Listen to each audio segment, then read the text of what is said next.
ஆசை. ஆசை இல்லாத மனிதன் அவன் இருக்கான். பொண்ணு மேலே ஆசை, பொருள் மேலே ஆசை, பதவி மேலே ஆசை, போதை மேலே ஆசை, எல்லாத்தையுமே ஆசை இருக்குது.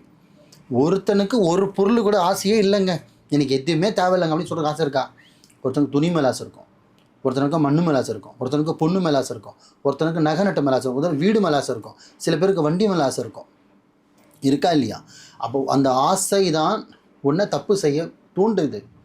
அந்த தப்பு தான் கருமாவாக மாறுது. அந்த கருமா வந்து நீ இறந்துடுற, நீ மறைஞ்சிடுற. ஆனால் எங்கே போச்சு? நீ 1 லட்ச ரூபா கடன் வாங்குறீங்க, அந்த கடன் நீங்கள் கொடுக்கல, நீங்கள் ஒரு பேச்சுக்கு நீங்கள் இறந்துடுறீங்க. இப்போ அந்த கடன் யார் கொடுப்பா? கொடுக்கணும்ல, திருப்பி சும்மா தானே.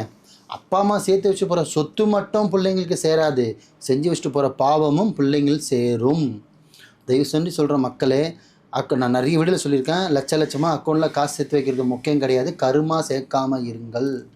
கருமா சேர்க்காமல் இருக்குன்னா சில பேர் நினைக்கிறாங்க சாபத்திலே வந்து முக்கியமானது பெண் சாபம்னு.